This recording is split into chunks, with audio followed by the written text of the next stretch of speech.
हम the spirit of the west इसको देख रहे हैं, and the fundamental point that is being discussed is कि जो वेस्टर्न सिविलाइजेशन है it is not a religion पे बेस्ड सिविलाइजेशन।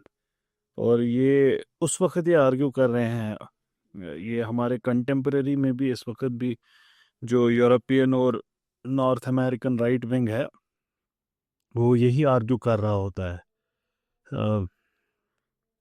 कि जो वेस्टर्न सिविलाइजेशन है ये प्रोडक्ट ऑफ क्रिश्चियन आइडियल्स है। तो उसको एक यूरोपियन ही आज से 100 साल पहले रेस्पॉन्ड कर रहे हैं इन ए वे कि ये क्रिश्चियन नहीं है, और उसी में आर्ग्यू कर रहे हैं अपना कि जो भी, एंड विल कंटिन्यू इट। ये कहते हैं कि at that time again it appeared as if a new spiritual civilization freed from the tyrannical gleam of the scholastic theology of the Middle Ages had a chance of growth in Europe. कब की बात हो रही है? 18th century के आसपास। We left it at that point. कहाँ पे हमने पिछली बारी छोड़ा था कि no wonder therefore that as the decades and the centuries advanced, religious thought grew weaker and weaker in Europe. Until in 18th century, the predominance of church was definitely swept overboard by the French Revolution. यहाँ पे we left it last time. अभी आगे कह रहे हैं कि उस वक्त भी फ्रेंच रेवोल्यूशन के अराउंड भी, इस एरा में, we are talking about late 18th century and early 19th century. That is 1700s and 1800s we are talking about. 1700s would be 18th century and 1800s would be 19th century. तो उस वक्त कह रहे हैं कि उस वक्त appeared a new spiritual civilization. से इसको स्पिरिचुअल सिविलाइजेशन क्यों कहेंगे इस वक्त को? क्योंकि इस वक्त में इनके हिसाब से कुछ लोग पैदा हुए यूरोप में जो स्पिरिचुअली बड़े साउंड थे। तो he has not named these people, तो we can only guess who he could be talking about. जो क्या कर रहे थे? freed from the tyrannical gloom of scholastic theology of the Middle Ages. Scholastic theology ये western academic tradition है। Academic traditions को नाम दे सकते हैं डिफरेंट ट्रेडिशंस को, तो वैसे ही इनके ट्रेडिशन को स्कॉलेस्टिक ट्रेडिशन कह सकते हैं। स्कॉलेस्टिक्स का fundamental approach to knowledge was Aristotelian logic और चर्च टीचिंग्स, इन दोनों को मिक्स करना। उससे पहले it was only church teachings, no Aristotelian logic. तो फिर जब वो भी जुड़ा, that is scholastic tradition. Fundamentally ये इन दोनों पिलर्स पे काम करते थे, उन्हीं के अराउंड अपना सारा इल्म बनाते थे। तो ये कह रहे हैं कि इस वक्त स्पिरिचुअल सिविलाइजेशन के ऐसे लगते हैं कि ना ग्लिम्पसेस, कि फिर से शायद निकलेगा वो सूरज जो डूबा, शायद। In fact, at the end of 18th and the beginning of 19th century, we encounter some of the best and spiritually most powerful European personalities. फलसफे में, आर्ट में, लिटरेचर में, साइंस में हमको स्पिरिचुअली बहुत ताकतवर यूरोपियन पर्सनैलिटीज मिलती हैं।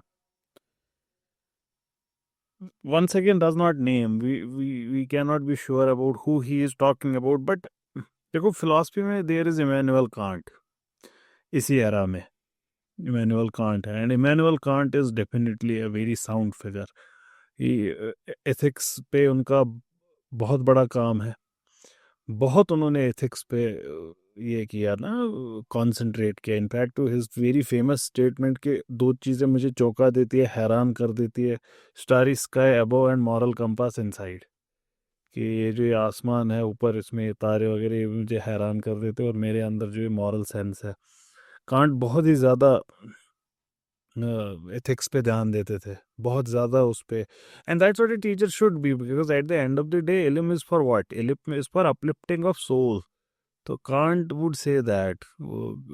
I think I have repeated it elsewhere. I don't know with you people or in some other discussion.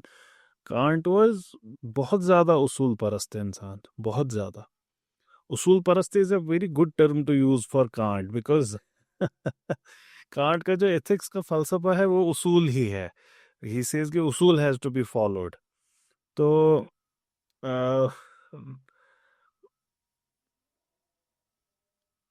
before I go into Kant's ethics, this short story I was saying कि या तो मैंने आप ही लोग को बताई है एल्सवेयर मैंने ये रिपीट की है, ये स्टोरी कांट एक बारी ये लोग अपनी घड़ियां फिक्स करते थे कांट के आने जाने के वक्त से. So that was can't.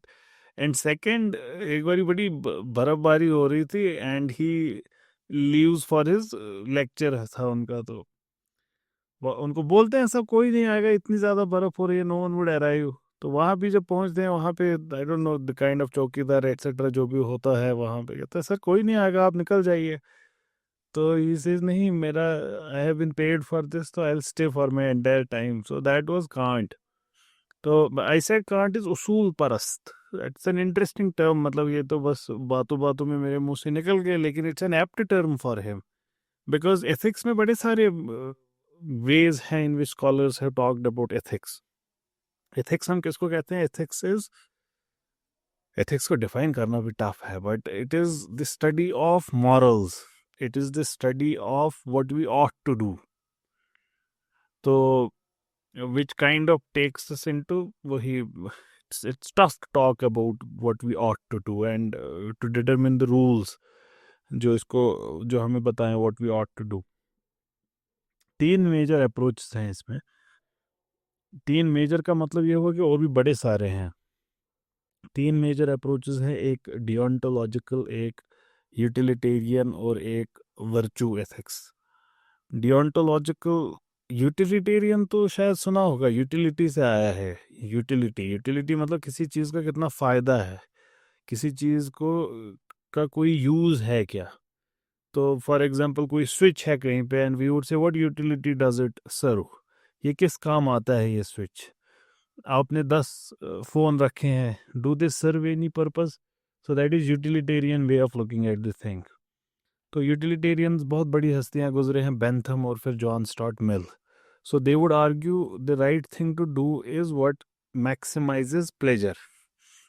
अब उसमें भी थोड़ा फ़र्क आ जाता है जॉन स्टॉर्ट मिल और बेंथम में.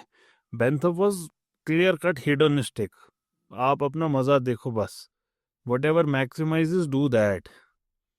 तो जॉन स्टॉर्ट मिल लेकिन डिफरेंशिएट करते हुए ऐसे नहीं कहते. तो इसमें भी फिर आती है वो rule, utilitarianism, act utilitarianism, beyond the scope of our discussion. Let's not go there, but this is fundamentally utilitarianism. Deontological is वो उसूल पे बेस्ड है. वो किसी उसूल को सेट करेंगे और वो बोलेंगे अच्छी चीज़ अच्छी होती है खुद में, not because of some consequence. They would argue कि अच्छी चीज़ अच्छी खुद में है, उसकी वजह से चाहे कुछ भी हो. तो ये फ़र्क है. तो ये बात कहाँ से छिड़ी, मैंने कांट को उसूल परस्त बोला. तो कांट उसूल खड़ा करते हैं और वो कहते हैं कि मुझे नहीं फ़र्क पड़ता उससे रिजल्ट क्या आएगा, result does not matter, the thing itself has to be good. तो he gives us categorical imperative. Categorical imperative are, he gives us 4 such categorical imperatives which are essentially one. उसी को वो कहते हैं 4 तरीके हैं इसी बात को कहने के. Categorical imperative, that thing that must be done हमेशा. तो एक तरीका इसको कहने का है कि you should treat humans as an end. You should treat yourself और someone else as an end in himself rather than as means, rather than as only means to something else. और वो कहते हैं कि आपको ऐसा act करना चाहिए जो आप at the same time will करो कि यूनिवर्सल रूल बने.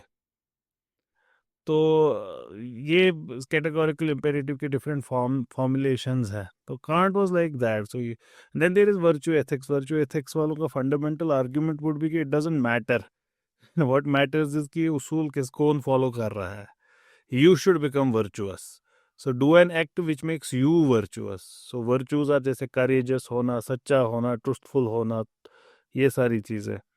तो एरिस्टोटल इसकी बहुत बड़ी फिगर थे, वर्च्यू एथिसिस्ट थे वो. तो the point we are discussing here with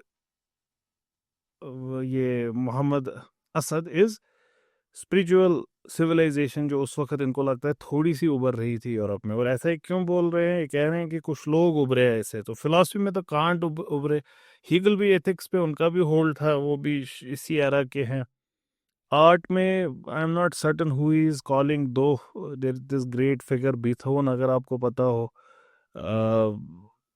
highly reward figure और अमेजिंग आर्टिस्ट.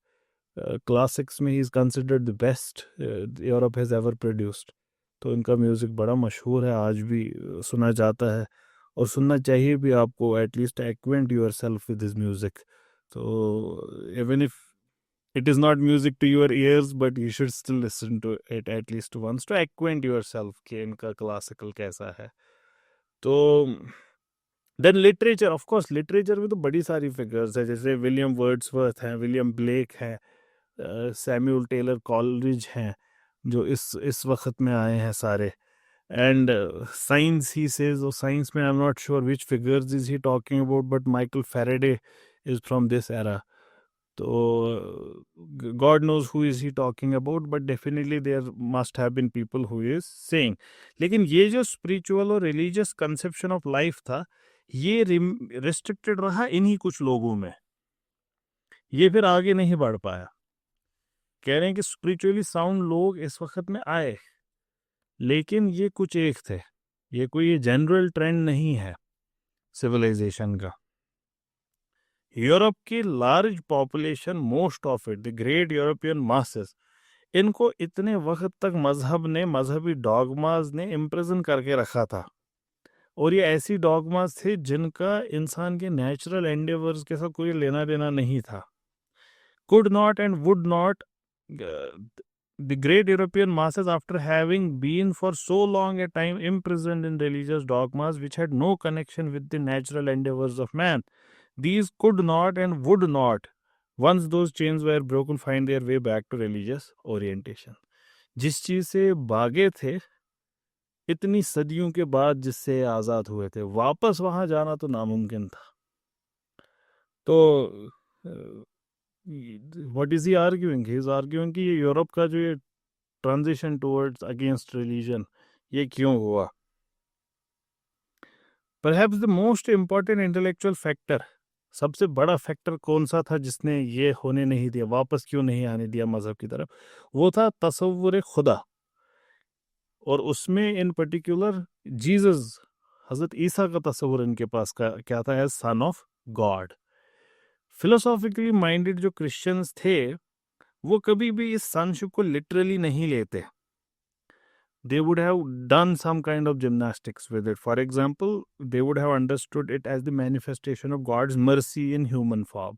अभी उनको इंटेलेक्चुअली साउंड वालों को ये चीज महसूस होती है, समझ आती है, लेकिन सबका दिमाग इंटेलेक्चुअली फिलोसॉफिकल नहीं होता.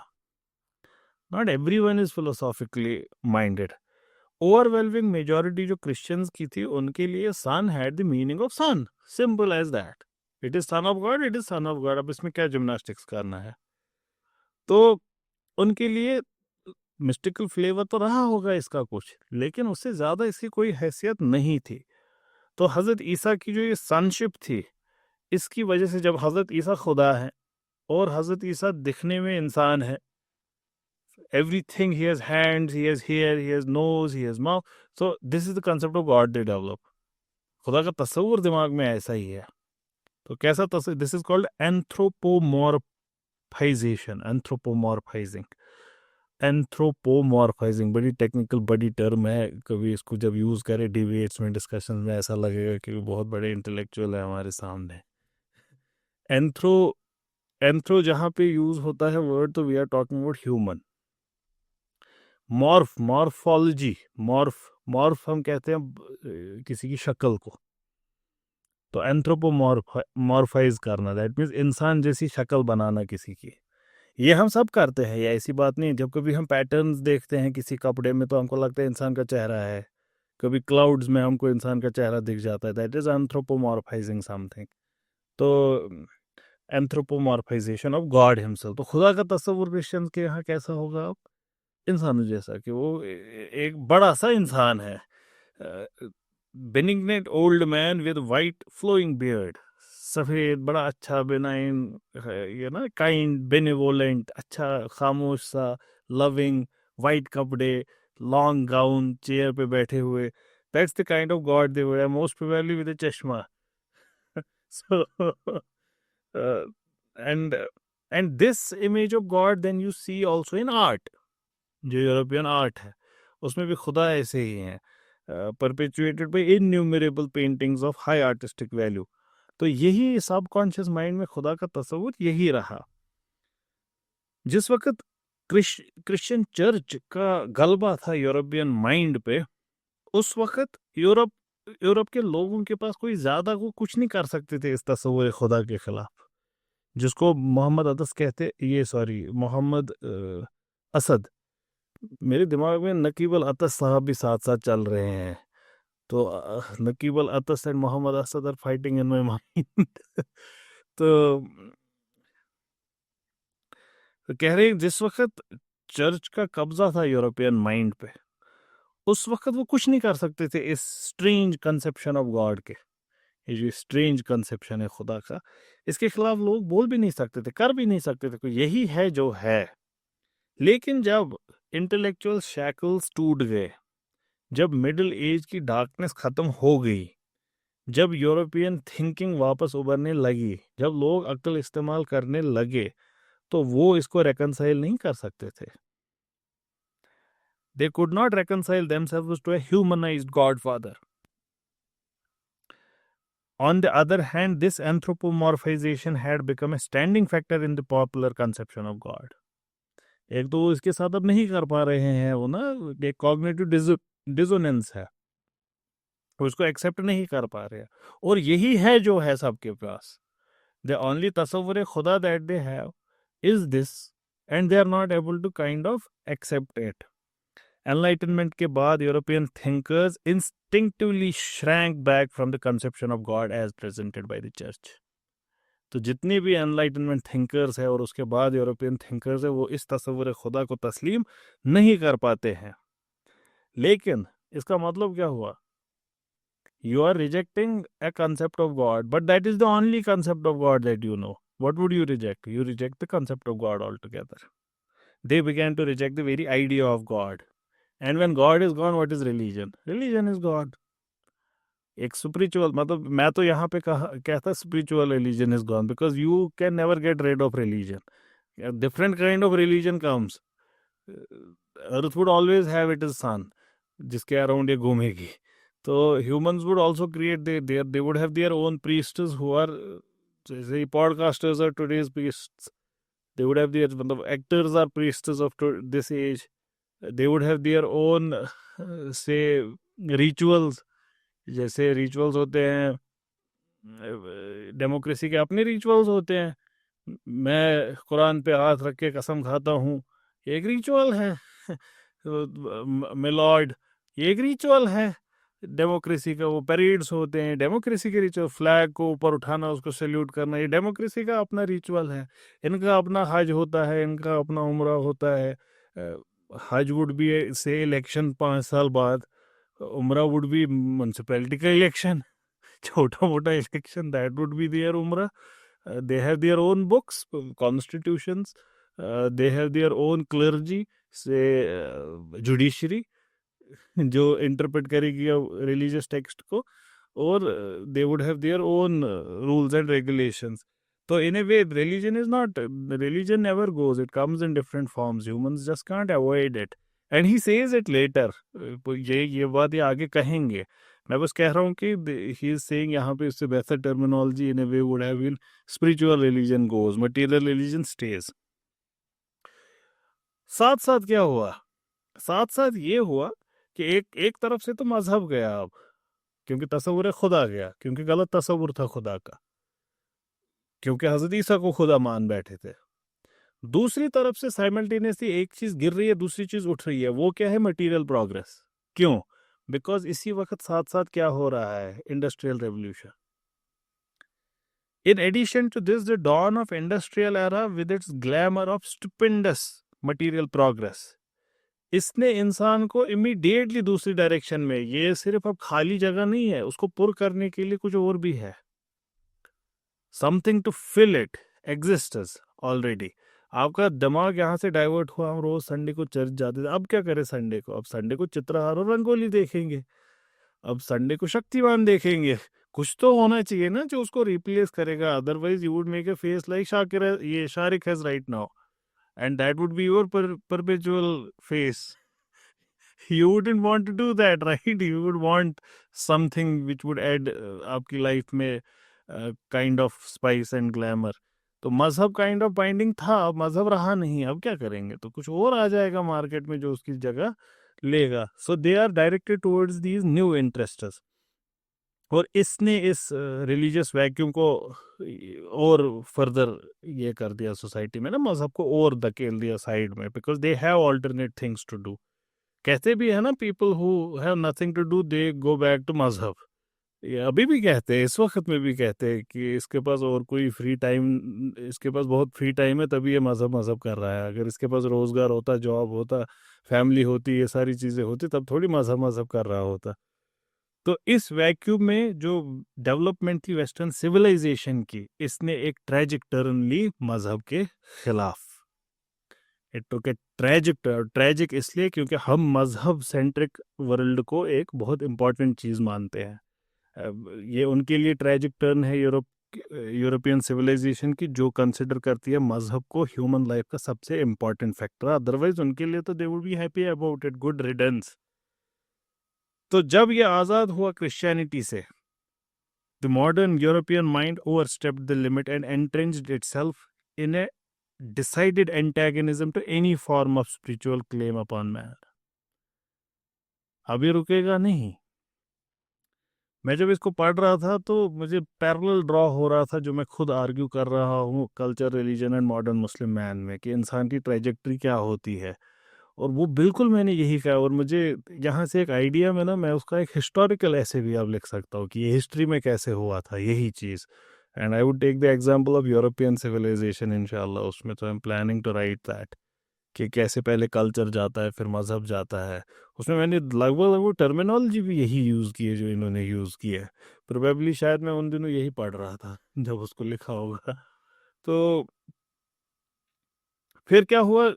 Out of the subconscious fear of being once again overwhelmed by forces claiming spiritual authority. Subconscious में क्या है कि मजहब डार्क एजेस और साइंस गुड एजेस, ताकत, power, development, good life, everything. And मजहब witch hunting, killing, murder, death, ये सारी चीज़ें. तो सबकॉन्शियस फियर है कि ये जो स्पिरिचुअल रुझान है दुनिया को देखने का, अगर ये फिर से आ गए हमारे अंदर, वापस वो बन जाएंगे जो हम थे. तो यूरोप बन गए चैंपियन एंटी रिलीजियस एटीट्यूड का, in principle and in action both. It returned to its old Roman heritage, not Christian heritage. That's the fundamental point he is making. Understand that. His point is कि where is this new civilization getting its roots from? And he is arguing this is not Christian, this is Roman.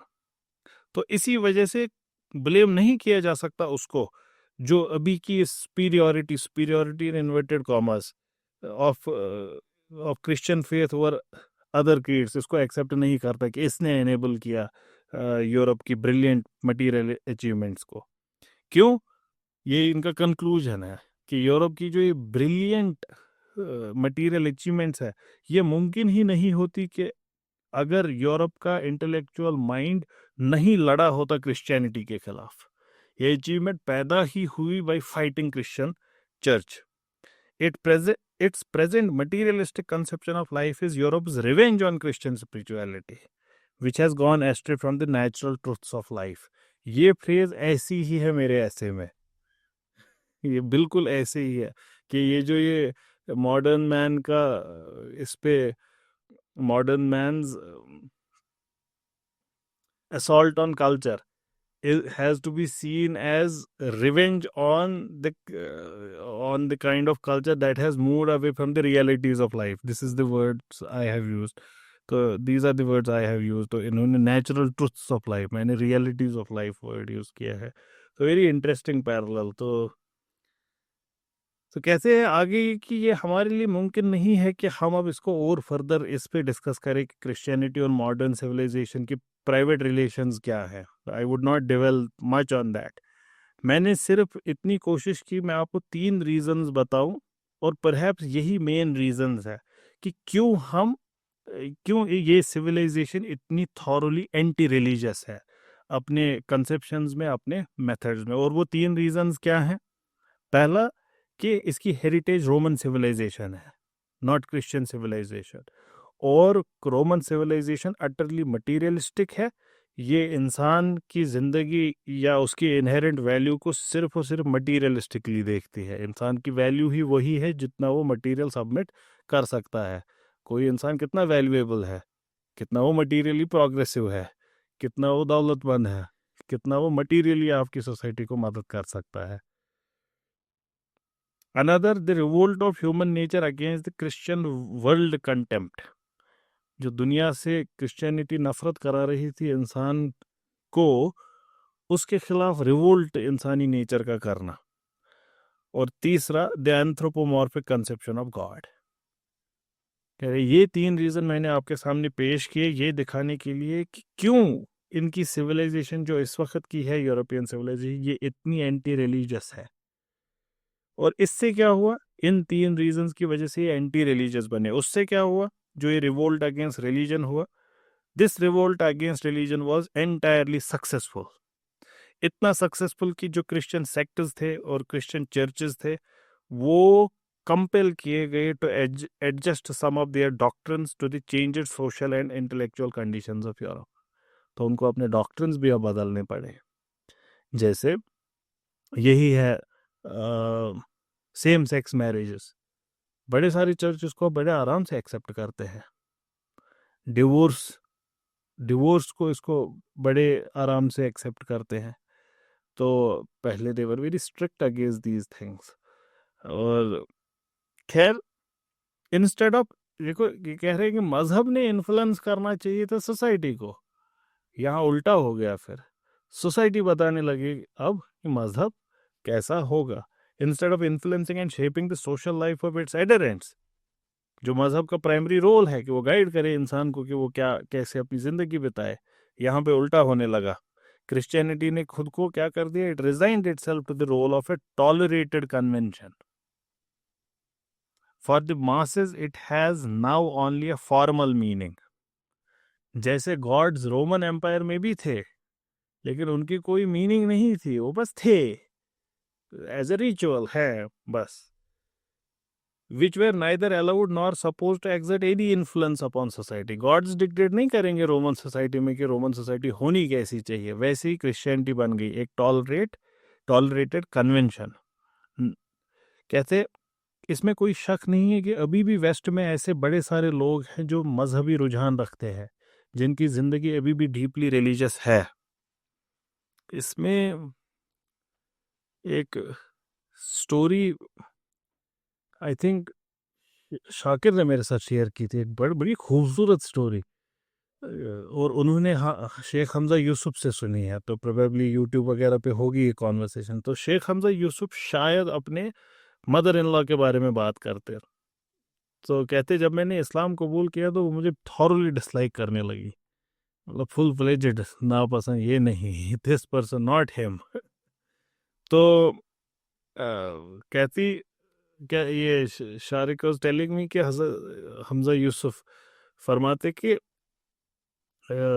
ऐसे ही she used to dislike me and on and on and on. Then Hamza Yusuf being Hamza Yusuf, एक बार he was called to meet Pope, और वहाँ उनकी मुलाकात हो गई उनके साथ। वो थी ना, वो एक कॉन्फ्रेंस उनकी थी, कॉमन पाथ कुछ करके, कॉमन ग्राउंड करके, शायद एक कॉन्फ्रेंस थी जिसमें पोप के साथ उनकी मुलाकात हुई।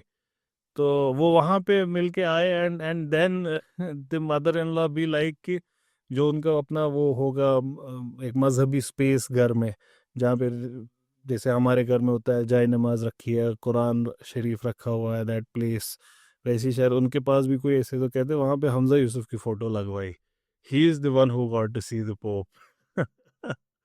तो मजहबी रुझान जिंदगी में बड़े सारे लोगों के हैं इंडिविजुअली, तो वहाँ पे भी ऐसे लोग एग्जिस्ट करते हैं जो डीपली रिलीजियस है and make the most desperate efforts to reconcile their beliefs with the spirit of their civilisation.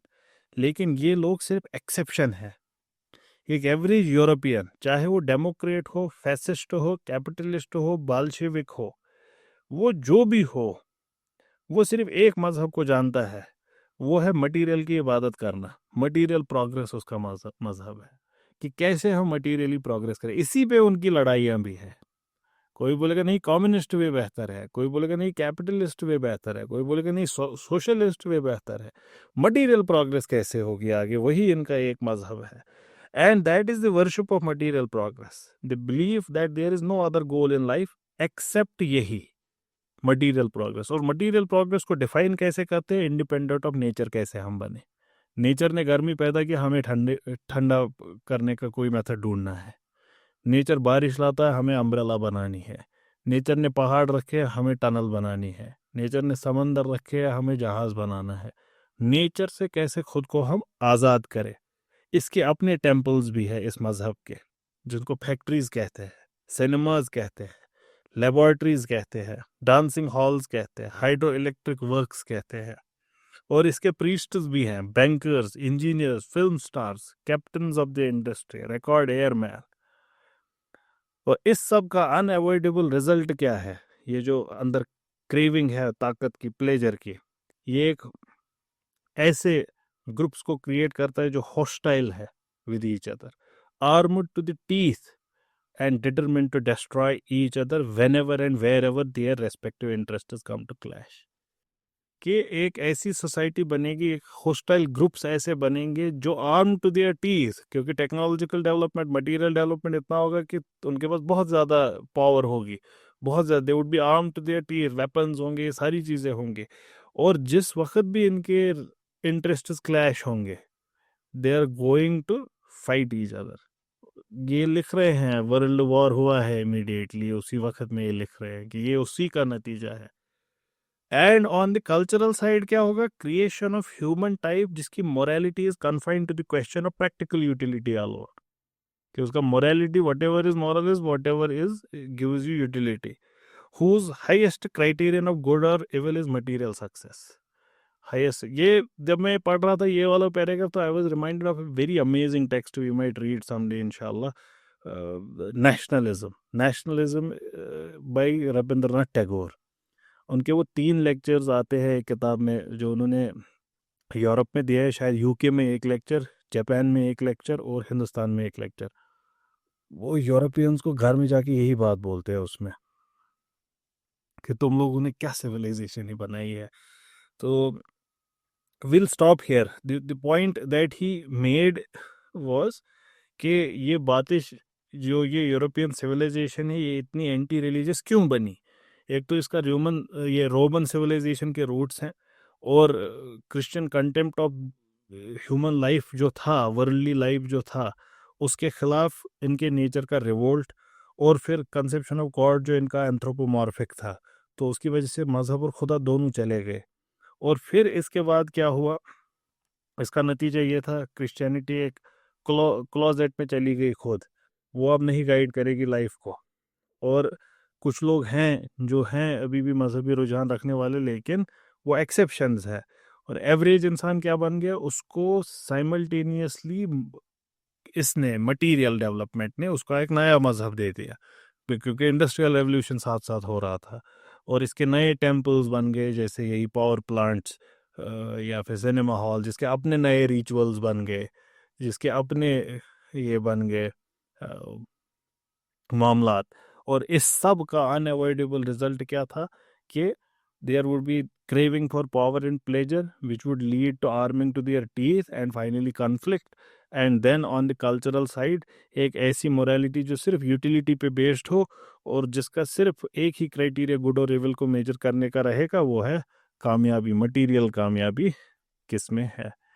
Will continue next time इंशाल्लाह।